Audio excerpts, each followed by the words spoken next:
Effort लगा के, ठीक है। ऐसे ट्राई करोगे नहीं बनेगा, पूरी एफर्ट लगाओगे तभी बनेगा। देखो हमने ऐसा कुछ भी नहीं किया जो आपको नहीं बताया है, ठीक है। अब सीधा बात, H+ का मोल दिया था तो कंसंट्रेशन निकाल लिए N/V करके। OH- कैसे निकलेगा, KW/दिस निकल गया, ठीक है। अब ये बेस है तो यहाँ लिख देंगे, है ना। ये लिखने के बाद इक्वेशन, अगर ये C है 0 0, अब इसको क्यों नहीं इन्वॉल्व किया, क्योंकि एक्सेस अमाउंट में है, और एक्सेस वाले को कभी भी इक्विलिब्रियम कांस्टेंट में लोग इन्वॉल्व नहीं करते। C/1 - अल्फा C अल्फा हो गया, तो KB का वैल्यू ये आ गया। सब कुछ पुट आउट करने के बाद अल्फा हमने निकाल लिया तो 1/11 आ गया, ठीक है। Alpha value 1/11। तो कंडीशन ये है कि यहाँ से वेट हमने निकाला, कितना आया 1.1 10⁻⁴ × 5 × 31, ठीक है। तो ये वैल्यू हमारा वेट आ गया, ठीक है। तो ये कंडीशन है, इस कंडीशन को आप ध्यान रखना, सिचुएशन को ध्यान रखना, ओके, ठीक। तो ये कंडीशन आप बच्चों ध्यान रखना। तो इस तरीके से मैंने आपको बता दिया कि how to calculate pH if mixture of bases strong base आपको गिवन रहे, वीक बेस को अगर डिसॉल्व करेंगे तो कैसे निकालेंगे, ये बता दिए, सारा कुछ बता दिए। और ये सारा केस रिपीट हो रहा है, रिपीट पे चल रहा है, क्योंकि सेम ऐसे ही हमने वीक एसिड वगैरह के लिए बताया था। अब इसमें देखो फोर्थ केसेस कैसा है बच्चों, कि आप अगर स्ट्रॉन्ग बेस को वीक बेस के साथ डिसॉल्व कर देंगे, ठीक है, तब कैसे निकलेगा। तो बच्चों यहाँ पे वही कंडीशन हमने केस बताया था ना, कि स्ट्रॉन्ग एसिड को अगर वीक एसिड के साथ डिसॉल्व करेंगे तो क्या होगा। तो बिल्कुल वैसे ही यहाँ पे, if a strong base dissolve in weak base, तो सीधा कंडीशन याद रखिए, या फिर मिक्स विथ वीक बेस, तो कंडीशन है यहाँ पे कॉमन आयन इफेक्ट लगेगा। कॉमन आयन कौन सा हो गया, OH- is equal to what, common ion, okay.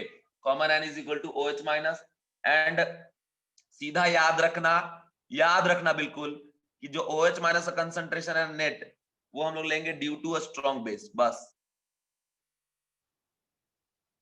ठीक है, क्योंकि वीक एसिड की वजह से निग्लिजिबल होता है। उसके बाद फर्स्ट पॉइंट है ये। दूसरा पॉइंट है बच्चों कि वीक बेस इनिशियल और वीक बेस एट इक्विलिब्रियम दोनों इक्वल होता है मोस्ट ऑफ द केसेस में, हम ऐसे ही लेके चलेंगे।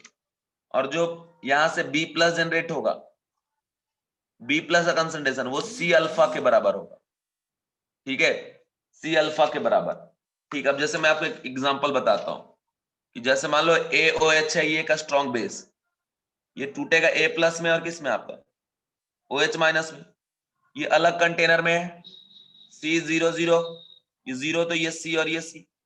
दूसरा कंटेनर में हमने ले लिया वीक बेस BOH, ये टूट रहा है B+ और क्या आपका OH-। मान लो बच्चों ये अकेला अलग, ये कंटेनर अलग है, ये कंटेनर अलग है, C00 1 - alpha dash C alpha dash C alpha dash. तो अभी इसका कंसंट्रेशन OH- का C अल्फा डैश और ये C अल्फा डैश। एक बात याद रखें, ये BOH जब टूटेगा जितना B+ उतना ही OH- बनेगा। अब जब इसको मिक्स कर देंगे ना, तो लगेगा कॉमन आयन, ये आयन कॉमन है, और ये लगाएगा इसके ऊपर क्या आपका common ion effect, and due to common ion effect reaction goes in what, backward direction. कौन सा, ये वाला रिवर्सिबल रिएक्शन बैकवर्ड जाएगा। बैकवर्ड जाने पे अल्फा का वैल्यू क्या होता है, डिक्रीज होगा, तो alpha dash decreases, and finally वापस जब इक्विलिब्रियम अटेन करेगा उसमें C × 1 - अल्फा, ठीक है, C अल्फा प्लस, यहां से मान लो C1 आया है, तो ये प्लस C1। अब ये कंडीशन, ये C अल्फा बहुत निग्लिजिबल है, इसलिए इसको नेग्लेक्ट कर देते हैं, C1 ही मान के चलते हैं, और इसका तो C अल्फा ही है, और ये अल्फा निग्लिजिबल इसलिए नेग्लेक्ट किया, तो 1 - अल्फा भी किसके बराबर 1। तो फाइनल इक्विलिब्रियम पे भी C और इनिशियल भी क्या आपका C, ये चीज यहां से प्रूफ हो गया। इसका कंसंट्रेशन कितना C अल्फा बराबर। अगर यहाँ पे अगर आपको लिखना है KB C alpha square 1 - alpha, तो ये गलत हो जाएगा, ये नहीं लिख सकते क्योंकि कॉमन आयन इफेक्ट लग रखा है। यहाँ क्या लिखेंगे, KB = कंसंट्रेशन ऑफ OH- और इनटू B+ और divide by concentration of BOH, ठीक है। तो ये चीज अगर आप लिख देंगे तब जाके प्रॉब्लम सॉल्व होगा। अब यहाँ जो जो कंडीशन बताए उसके हिसाब से देखो, फिर से रिपीट कर देता हूं बच्चा लोग, कि अगर OH- लिखना है कंसंट्रेशन, तो जो OH- जनरेट होगा फ्रॉम अ स्ट्रॉन्ग बेस, उसी को यहाँ लाके पुट कर देना, हो जाएगा। अगर वीक बेस का इनिशियल और इक्विलिब्रियम दोनों कंसंट्रेशन क्या लेके चलना है आपको, सेम, और B+ इक्वल टू क्या करेंगे C अल्फा। अब देखिए इस पे बेस्ड एक ही क्वेश्चन सॉल्व करेंगे, ज्यादा नहीं, क्योंकि ये केस ऑलरेडी हम पढ़ा चुके हैं। जब आपको एसिड पढ़ा रहे थे उस टाइम ऑलरेडी पढ़ा चुके हैं, वही वाला केस रिपीट हो रहा है, ठीक है। अब ये जो क्वेश्चन है वो आप देखो, यहाँ पे क्वेश्चन बोल रहा है कि हाउ मच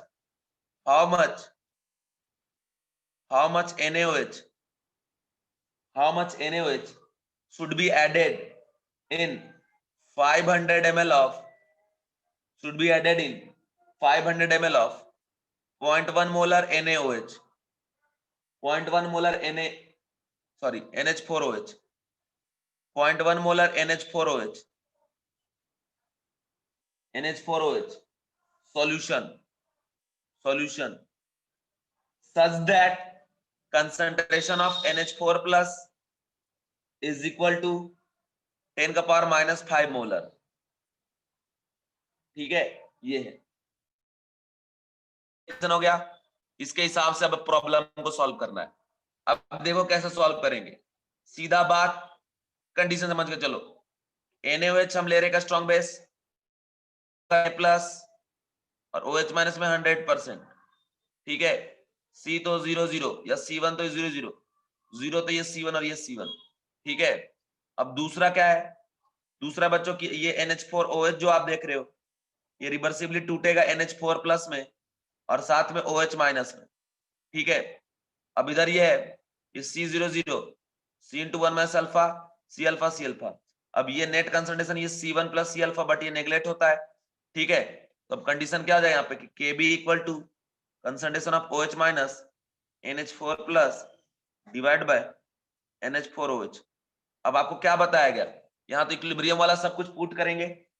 तो देखो Kb का जो वैल्यू है बच्चों, वो Kb का वैल्यू आपको दे रखा है 10 का power -5 is equal to NH4 plus का कंसंट्रेशन भी यहाँ देखो लिख रखा है कितना 10 का पावर -5, तो यहाँ पुट करिए 10 का पावर -5, OH माइनस अननोन रहने दो, डिवाइड बाय ये आपको हमने क्या लिखवाया है, पॉइंट क्या बताया कि जो भी वीक बेस रहेगा मिक्सचर में उसका इनिशियल कंसंट्रेशन और equilibrium concentration both becomes equal, है ना। सो यहाँ पे आप क्या पुट कर देंगे बच्चों, यहाँ पे जो वैल्यू पुट होगा इसके बदले वो क्या पुट होगा, C का वैल्यू और कंसंट्रेशन क्या दिया 0.1 मोलर। तो अब यहाँ से जरा देखिए 10 का पावर -5 ये कट जाएगा यहाँ से, तो जो OH माइनस का कंसंट्रेशन है वो किसके बराबर आ गया 0.1, मतलब 10 का पावर -1 के बराबर।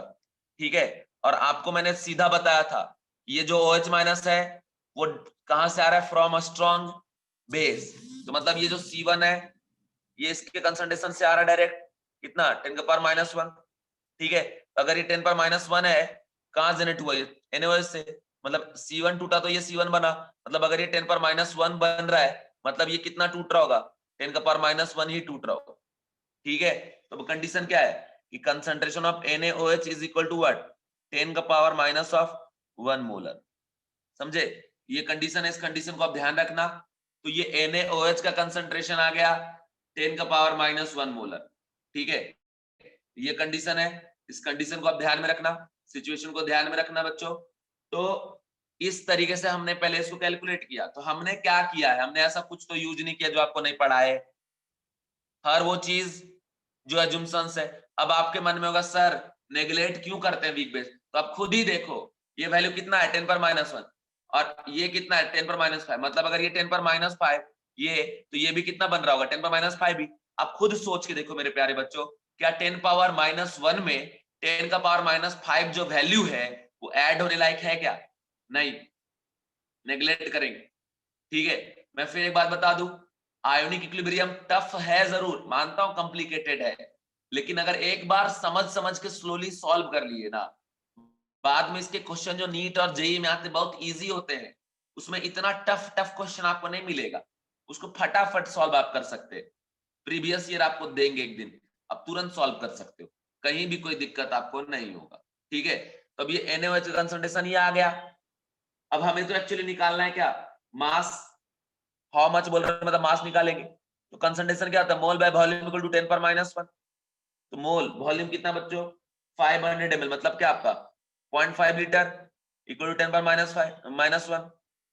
इसको इधर भेज देंगे कितना हो जाएगा मोल 5 इंटू 10 का पावर -2 मोल। मोल को लिख सकते हैं गिवन मोलर मास, NaOH का मोलर मास होता है 40, 5 इंटू 10 पर -2, इधर से हो गया वेट इक्वल टू क्या 5 इंटू 40 इंटू 10 पर -2, 5 45 जा 200 इंटू 10 पर -2, ये इससे कट गया, तो बच्चों कितना आ गया आपका 2 ग्राम।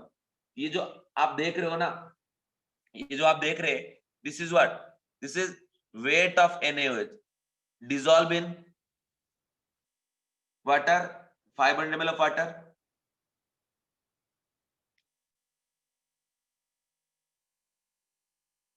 देखो कंडीशन ये है कि जब ये अकेला होगा ना, अकेला होगा ये, उस टाइम इसका अल्फा कुछ और होगा, मान लो अल्फा डैश, ठीक है बच्चों, अल्फा डैश होगा। लेकिन आफ्टर मिक्सिंग जब कॉमन आयन इफेक्ट लगा, ये रिएक्शन किधर चला गया, बैकवर्ड डायरेक्शन। उस टाइम का हमने क्या लिया, direct alpha, degree of dissociation. और जब ये दोनों मिक्स किए है ना, उस टाइम का ये कंडीशन दे रखा है कि NH4 प्लस का कंसंट्रेशन कितना है, 10⁻⁵। तो बैकवर्ड जाने के बाद ऑलरेडी हम उस कंडीशन को अज्यूम करके चल रहे, ठीक है। तो ये सिचुएशन है। ये ऐसा नहीं है कि जब अकेला है तब टूट रहा है NH4 प्लस और 10⁻⁵, ये नहीं है। NH4 प्लस का जो वैल्यू दे रखा है वो इक्विलिब्रियम पे दे रखा है, इनके मिक्सचर का इक्विलिब्रियम पे दे रखा है, ठीक है। इसलिए इसको बैकवर्ड अभी हम नहीं भेज रहे। तो ये बात है, समझ में आया बच्चों, समझ में आ गया।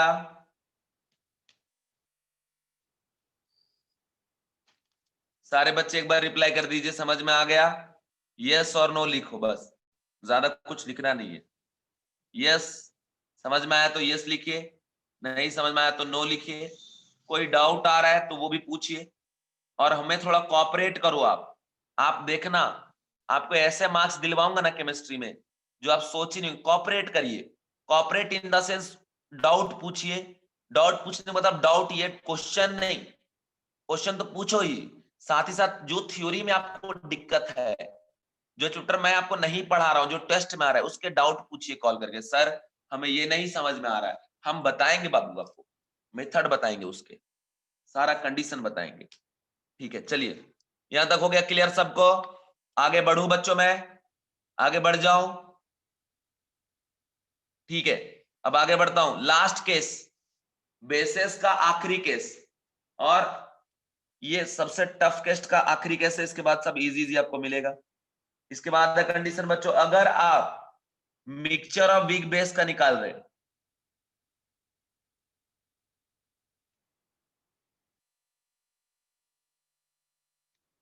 देखो एक बच्चे ने बोला रिपीट करने में, फिर से ये केस रिपीट कर देता हूं।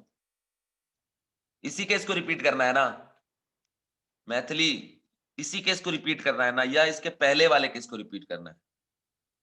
इसको नहीं करना है, कौन सा करना है फिर, कौन सा करना है फिर?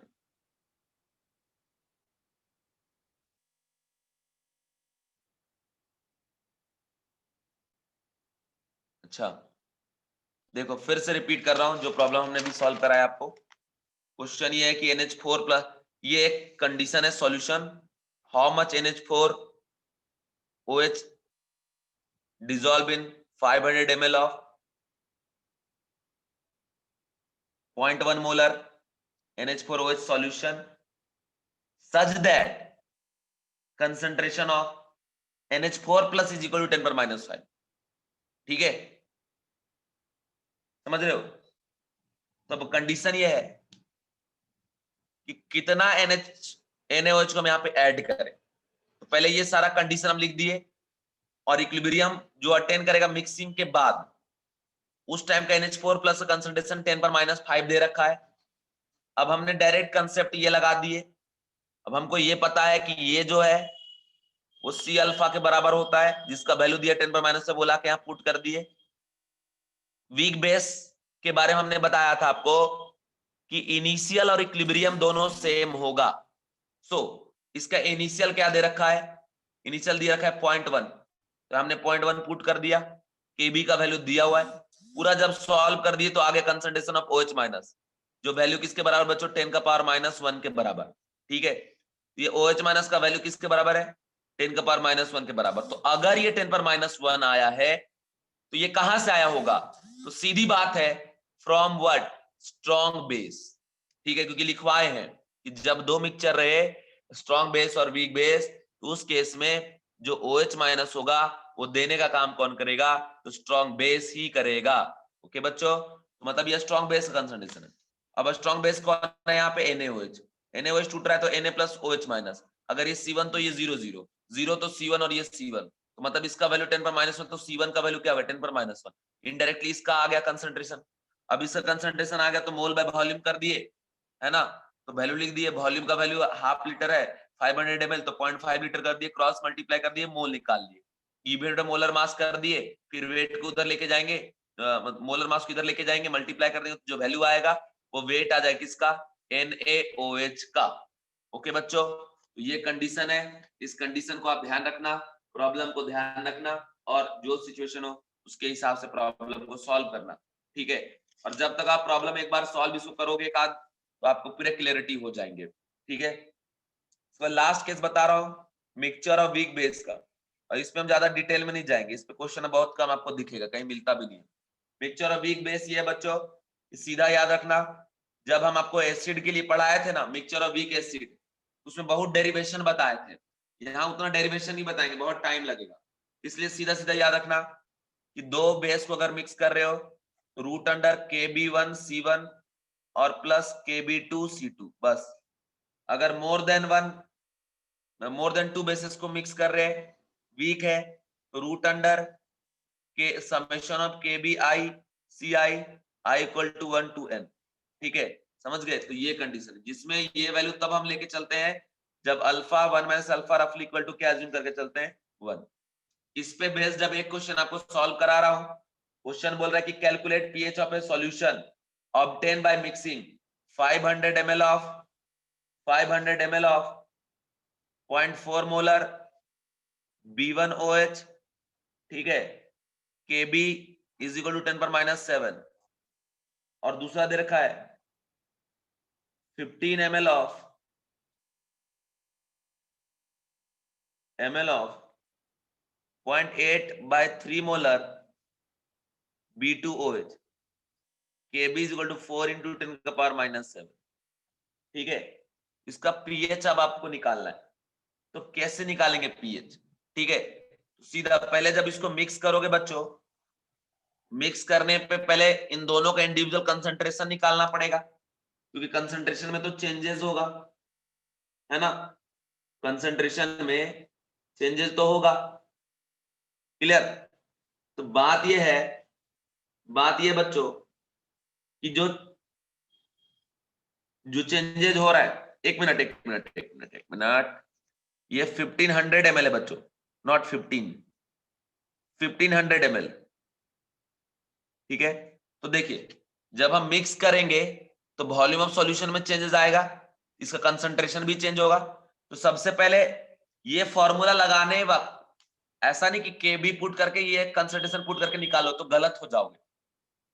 वॉल्यूम जब मेंशन नहीं किया रहे तो समझना कि मिक्सचर ऑफ सॉल्यूशन में कंसंट्रेशन दिया हुआ है, लेकिन अगर वॉल्यूम ऑफ सॉल्यूशन मेंशन किया हुआ है, मतलब हम दो सॉल्यूशन को मिक्स कर रहे, और जब दो सॉल्यूशन को हम मिक्स करेंगे उस केस में बच्चों आपको पहले net resultant concentration find out करना पड़ेगा, ये बात आप ध्यान रखना। तो पहले निकालेंगे हम यहाँ पे M1V1 is equal to M2V2, that is M2 is equal to what? M1V1 divided by V2, where V2 is what? Final volume and V1 is what? Initial volume, है ना। अगर हम निकालते हैं रिजल्टेंट मोलरिटी ऑफ B1OH, ये क्या हो जाएगा बच्चों? M1V1 0.4 इंटू V1 कितना है? 500 ml, तो नीचे ml मिलेंगे, 15 प्लस 500 कितना हो जाएगा? 2000, ठीक है। तो ये 4 इकट्ठे कितना आ गया बच्चों? 0.1 मोलर। ये कंडीशन है कि फाइनल रिजल्टेंट सॉल्यूशन में B1OH का जो कंसंट्रेशन है वो आ गया 0.1 मोलर, ये काम कर लिए। बाकी जो Kb उसमें तो कोई दिक्कत नहीं है, आ गया ये। दूसरा है बच्चों फाइनल रिजल्टेंट में अगर निकालते हैं M2 हम किसका? B2OH का, तो क्या करेंगे? 0.8/3 इंटू 1500 और डिवाइड बाय बच्चों 2000, 500 जा 5 4 जा 4.2 जा, तो B2OH का जो कंसंट्रेशन आ गया बच्चों ये कितना आ रहा है 0.2 मोलर, और इसका जो Kb2 है, मतलब Kb जो है वो कितना है 4 × 10⁻⁻⁷ ये दिया हुआ है। अब हमें क्या निकालना है इसका pH, तो पहले हम निकालेंगे OH माइनस कंसंट्रेशन, क्या लगाएंगे root under Kb1C1 plus Kb2C2। Kb1 इसका Kb कितना है 10⁻⁷ इंटू C1 कितना है 10⁻⁻1 और प्लस इसका Kb कितना है बच्चों 4 × 10⁻⁷, 4 × 10⁻⁷, और इसका जो सी कितना 0.2 मतलब 2 × 10⁻⁻1 ये हमने लिख दिया। और एक बात बता दूं, आयनिक से बच्चे खामखा डरते हैं, आयनिक का कैलकुलेशन बहुत ज्यादा नहीं होता, आपको ऐसा सेटअप देगा जो बहुत इजीली सॉल्व कर सकते हैं। यहां से आ गया 10⁻⁻8 और प्लस 4 2 क्या हो गया बच्चों 8 × 10⁻⁸ -7 -1। अब यहां से 10⁻⁸ अगर हम कॉमन ले ले इंटू क्या आएगा 1 + 8 क्या हो जाएगा 9 हो जाएगा बाद में, और 10⁻⁸ का स्क्वायर रूट क्या होगा -4 और इंटू 9 का क्या हो जाएगा बच्चों 3। ये जो आप देख रहे हैं क्या आ गया कंसंट्रेशन ऑफ OH -3 × 10⁻⁴। तो यहां से अब हम POH निकाल देंगे -log 3 × 10⁻⁴। यहां से क्या आ जाएगा 4 -0.4771। ये क्या निकल गया बच्चों तो POH।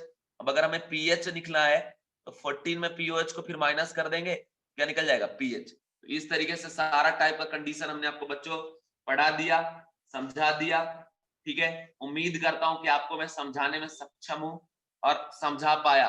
ठीक है, और आपको दिक्कत नहीं जा रहा होगा। अब एक बात बता दीजिए, ये जो केस मैंने आपको कराया पढ़ाया, क्या ये केस आपको क्लियर हो गया बच्चों?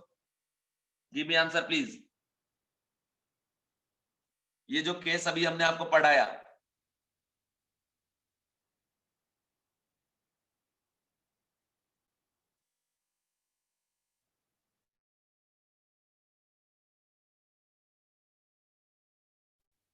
मैं थोड़ा टाइम देता हूं आपको लिखने का, लिख लो कोई दिक्कत नहीं है। लास्ट स्टेप फिर से बताऊं, देखो पहले देखो सबसे पहले हमने क्या किया फिर रिपीट कर दे रहा हूं एक बार और बता दे। मिक्सचर का रिजल्टेंट जो कंसंट्रेशन है उसमें इंडिविजुअली भी चेंजेस आएगा क्योंकि वॉल्यूम बाद में चेंज हो जा रहा है। हमने पहले क्या किया दोनों के इंडिविजुअल कंसंट्रेशन को फाइंड आउट करा, तो इंडिविजुअल कंसंट्रेशन इसका आ गया 0.1 मोलर और इसका आ गया 0.2 मोलर। ठीक है, डाइल्यूशन फार्मूला का यूज करके अब लगा दिए formula root under Kb1C1 plus Kb2C2, value put कर दिए, कैलकुलेट किए तो आया 9 × 10⁻⁸। इसको सॉल्व किए तो 3 × 10⁻⁴, ये क्या आ गया OH माइनस। तब OH माइनस से हमारा क्या निकलेगा बच्चों POH। POH निकालने के बाद क्या करेंगे pH के लिए 14 में माइनस कर देंगे POH, क्या निकल जाएगा pH का वैल्यू। ठीक है, उम्मीद करता हूं कि ये आपको जो पढ़ा दिए बच्चों समझ में भी आ गया होगा। ठीक है, और अब मैं फिर इसके आगे आपको पढ़ाऊंगा। ठीक है बच्चों, मैं आगे बढ़ रहा हूं। अब इसके आगे का जो केसेस है वो टफ नहीं है, इजी है, बट कंडीशन को ध्यान रखना। इसके आगे जो आपको पढ़ाने जा रहे हैं यहां पे निकलता है बच्चों एसिडिक सॉल्यूशन, या तो बेसिक सॉल्यूशन, या तो बफर सॉल्यूशन, या सॉल्ट हाइड्रोलिसिस। ये चार कंडीशन एक साथ चलेगा। तो पहले तो आपको पता होना चाहिए कि बफर सॉल्यूशन कब बनता है, एसिडिक सॉल्यूशन कब बनता है, बेसिक सॉल्यूशन कब बनता है, और अगर हम सॉल्ट हाइड्रोलिसिस पढ़ रहे हैं तो सॉल्ट हाइड्रोलिसिस का केस कब आता है। ठीक है बच्चों, बात समझ रहे हो? तो मैं एक एक करके आपको यहां समझाता हूं, जरा ध्यान से देखिएगा मेरे प्यारे बच्चों, क्योंकि अभी मैं आपको सॉल्यूशन बस पढ़ा रहा था एसिडिक टाइप का और बेसिक टाइप का। तो अगर एसिड डिसॉल्व करेंगे तो एसिडिक ही होगा, अंडरस्टूड है। बेस डिसॉल्व करेंगे तो बेसिक ही होगा, ये भी क्लियर है। लेकिन मेरे प्यारे बच्चों, अगर एसिड के साथ बेस डिसॉल्व करेंगे या बेस के साथ एसिड डिसॉल्व करेंगे तो क्या होगा, this is most important case and बहुत इजी है। बशर्ते जो जो कंडीशन आपको मैंने पढ़ाया है वो आपके ध्यान में होना चाहिए, आपके दिमाग में होना चाहिए।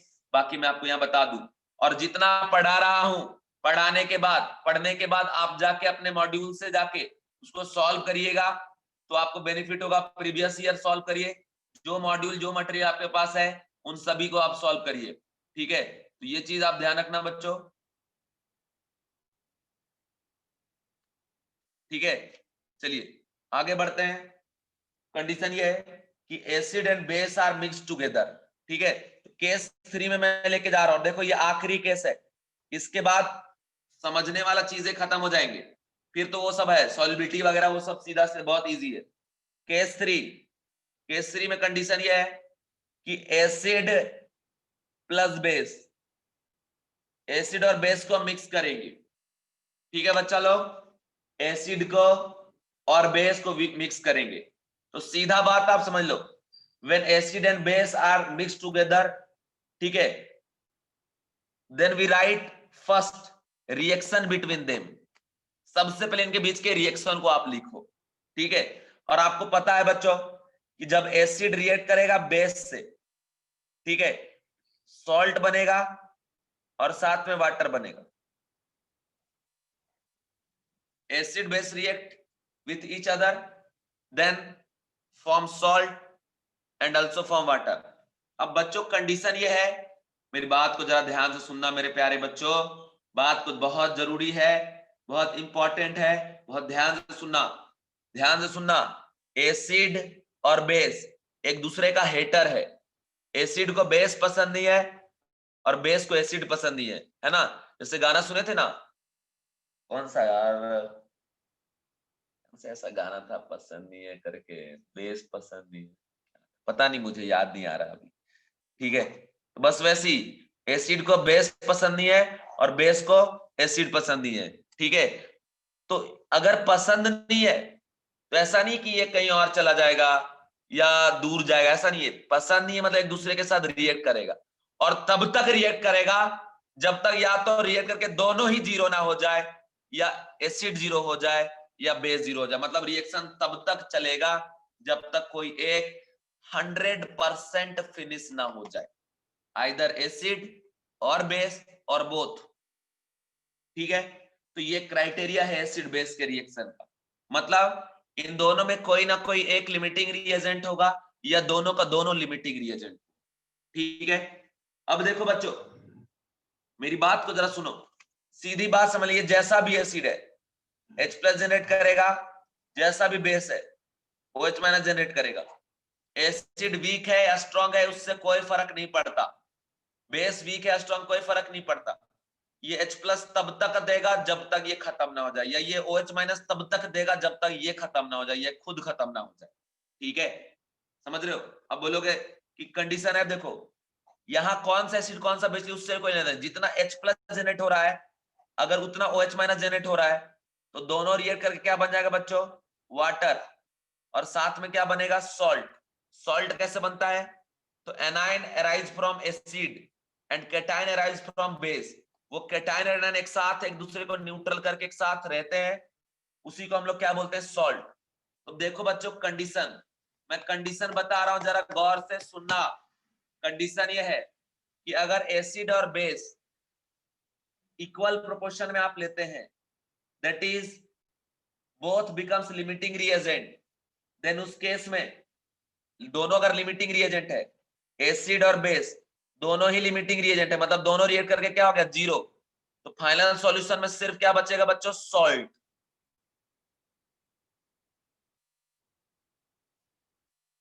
सॉल्ट जैसे मान लीजिए आपने लिया AH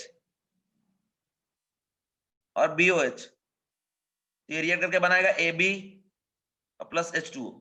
अगर ये C और ये C 0 0, तो देखो 1 पे 1:1:1 का रेशियो है, तो 1 पे 1, तो ये दोनों जीरो हो गया, ये क्या हो गया C और ये क्या हो गया जीरो। तो बच्चा लोग, माय डियर स्टूडेंट, ये दोनों हो गया जीरो। अब कंडीशन है, कंडीशन ये है कि बच्चों इक्वल प्रोपोर्शन में अगर आप ले लिए, सिर्फ फाइनल सॉल्यूशन में क्या बचा, सॉल्ट, ठीक है। और जब फाइनल सॉल्यूशन में सिर्फ सॉल्ट बचेगा तो यहां से एक केस जनरेट हो गया, सॉल्ट हाइड्रोलिसिस का।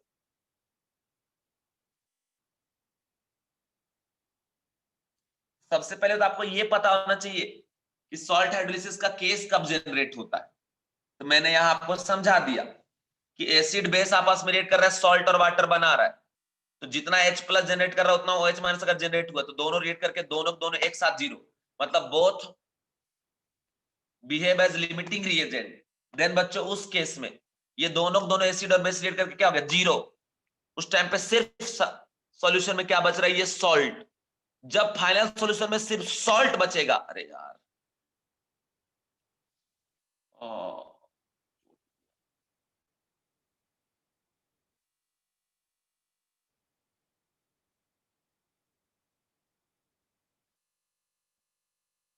कोई नहीं, जब फाइनल सॉल्यूशन में सिर्फ सॉल्ट बचेगा तो उससे हम लोग क्या बोलेंगे बच्चों, सॉल्ट हाइड्रोलिसिस का केस।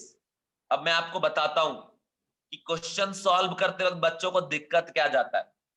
बच्चों को समझ में ही नहीं आता कि सॉल्ट हाइड्रोलिसिस का केस कब बनेगा, सॉल्ट हाइड्रोलिसिस का मीनिंग क्या होता है। बस फॉर्मूला रट के बैठ जाते हैं, क्वेश्चन बनता नहीं है, और बोलते हैं कि आयनिक इक्विलिब्रियम बहुत टफ चैप्टर है ये वो। देखो आपको नहीं लगना चाहिए, क्योंकि आपको ये केस मैंने समझा दिया कि जब सिर्फ सॉल्ट बचेगा तो सॉल्ट हाइड्रोलिसिस। ठीक है बच्चों, तो एक बात मेरे प्यारे बच्चों ये बता दो कि सॉल्ट हाइड्रोलिसिस का केस कब बनेगा, ये बात आपको समझ में आ गया क्या? Give me answer please, yes और नो, या मैं रिपीट करूं, ये बोलो जल्दी से, बस सारे बच्चे एक बार रिप्लाई कर दीजिए, यस और नो।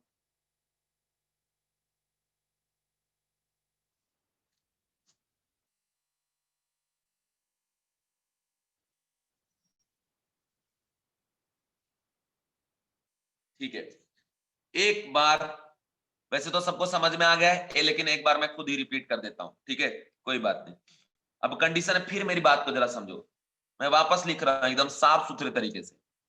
ये कि एसिड और बेस रिएक्ट करेगा तो क्या बनाएगा, सॉल्ट और वाटर, ये ऑलवेज बनाएगा। ठीक है, एसिड बेस एक दूसरे का हेटर है, ठीक है, एसिड को बेस पसंद नहीं है, बेस के एसिड पसंद नहीं है, तो ये तब तक रिएक्ट करेगा जब तक जीरो ना हो जाए, या तो दोनों जीरो होगा एक साथ, या दोनों में से कोई एक जीरो होगा, एक जीरो होगा तो दूसरा रह जाएगा, ठीक है ऐसा। तो मान लो हम फर्स्ट केस बता रहे बच्चों कि एसिड और बेस दोनों इक्वल प्रोपोर्शन में लिए, मतलब जितना एसिड ले रहे हम उतना ही बेस ले रहे, जितना H प्लस जनरेट हो रहा है उतना OH माइनस जनरेट हो रहा है, बस।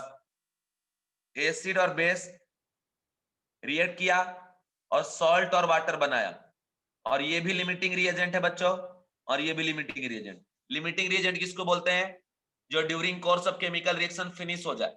ये दोनों दोनों क्या हो गया, फिनिश हो गया, तो फाइनल सॉल्यूशन में सिर्फ क्या बचेगा, सॉल्ट। तो जब ऐसा हो जाए कि सिर्फ फाइनल सॉल्यूशन में क्या बचेगा, सॉल्ट, तो ये केस को हम लोग क्या बोलते हैं, SH, सॉल्ट हाइड्रोलिसिस का केस। अभी समझ में आ गया? जिस बच्चे का रिप्लाई आया था सर रिपीट करो, क्या उस बच्चे को समझ में आ गया व्हाट इज सॉल्ट हाइड्रोलिसिस? ठीक है, अब मैं आगे बढ़ता हूं, ध्यान से देखो। अब ये केस बन गया किसका, सॉल्ट हाइड्रोलिसिस का। अब मेरे प्यारे बच्चों ध्यान से सुनना, जो सॉल्ट होता है टोटल हमने आपको पढ़ाया था 4 टाइप का, ठीक है, 4 टाइप का salt. Strong acid, strong base type of salt, weak acid, strong base type of salt, strong acid, weak base type of salt, weak acid and weak base type of salt. ये 4 type का salt होता है, तो यहाँ पे 4 type के आपको different cases पढ़ने पड़ेंगे, ठीक है। अब मैं आपको बताता हूं, ध्यान से देखिएगा जरा कि ये 4 टाइप में कैसे कैसे बनेंगे। जैसे देखो, अगर आप NaOH ले लिए और HCl ले लिए, तो देखिए ये स्ट्रॉन्ग एसिड है और स्ट्रॉन्ग बेस है। मान लो ये 1 मोल और ये 1 मोल, ये तो दोनों इक्वल इक्वल है, 1 मोल 1 OH माइनस देगा, 1 मोल 1 H प्लस देगा, ये बना लिया 1 मोल NaCl। तो देखिए ये स्ट्रॉन्ग एसिड और स्ट्रॉन्ग बेस का ये सॉल्ट है, इसलिए इसको हम क्या बोलेंगे, strong acid, strong base type of salt. दूसरा बच्चों, अगर आप लेते हैं HCl और प्लस NH4OH, तो यहां से बनेगा NH4Cl, ये भी 1:1 के रेशियो में। देखो ये स्ट्रॉन्ग एसिड, ये वीक बेस, इसलिए इसको बोलेंगे strong acid weak base type of salt, ठीक है। उसके बाद देखो तीसरा, अगर आप लेते हैं NaOH और साथ में लेते हैं CH3COOH, देखो ये वीक एसिड है और ये स्ट्रॉन्ग बेस है, 1:1 ले लिए मोल हम, समझ लो। यहां से बन रहा है CH3COONA माइनस और ये Na प्लस। ये जो सॉल्ट बन रहा है बच्चों कैसा बन रहा है, weak acid strong base type of salt बन रहा है, ठीक है। इसके बाद आप देखिए कंडीशन क्या है, मान लो CH3COOH ले लिए और NH4OH ले लिए, यहां से क्या बन रहा है, CH3CO माइनस और NH4 प्लस। ये जो सॉल्ट आप देख रहे हो, this is what, weak acid weak base type of salt. अब इतने टाइप के सॉल्ट हो गए, 4 टाइप का सॉल्ट, ठीक है। अब ये सॉल्ट कहां प्रेजेंट है बच्चों? वाटर में, ठीक है, क्योंकि ये रिएक्शन कहां होता है, एसिड बेस कहां रिएक्ट करेगा? मीडियम में, और मीडियम क्या होता है आयनिक में? वाटर। तो पूरा रिएक्शन कहां चलता है? वाटर में। अब देखिए वाटर के पास दो पोल होता है, एक पॉजिटिव पोल और एक निगेटिव पोल, ठीक है। अब कंडीशन है इसके बॉन्ड भी क्या है? पोलर। कंडीशन ये होता है बच्चों कि अगर इसका बॉन्ड यहां से टूट गया तो जनरेट होगा H प्लस और क्या आपका OH माइनस, ठीक है। अब ये H प्लस जाएगा फिर किसके पास? निगेटिव चार्ज के पास, और OH माइनस जाएगा कहां पे? पॉजिटिव चार्ज के साथ, जाके बॉन्ड बना लेगा, ठीक है। तो कंडीशन है बॉन्ड तो तब बनाएगा जाके पॉजिटिव निगेटिव साथ जब ये बॉन्ड टूटेगा। और एक बात बता दूं बच्चों कि ये तभी टूटेगा जब यहाँ पे स्ट्रॉन्ग केटायन आएगा, केटायन, या फिर स्ट्रॉन्ग एनायन आएगा, ठीक है। अब ये कैटायन एनायन स्ट्रॉन्ग और वीक कैसे डिसाइड करते हैं? तो बच्चों कैटायन स्ट्रॉन्ग भी हो सकता है, वीक भी हो सकता है, एनायन स्ट्रॉन्ग भी हो सकता है और वीक भी हो सकता है। बच्चों सीधा सीधा बात समझ लेना कि वो कैटायन जो स्ट्रॉन्ग बेस से जनरेट होगा वो वीक कैटायन होगा, और वो कैटायन जो वीक बेस से जनरेट होगा वो स्ट्रॉन्ग होगा। और बच्चों वो एनायन जो स्ट्रॉन्ग एसिड से जनरेट होगा वो वीक होगा, और वो एनायन जो स्ट्रॉन्ग वीक बेस से जनरेट होगा वो स्ट्रॉन्ग होगा, ठीक है। अब मेरे बच्चों ऐसा क्यों?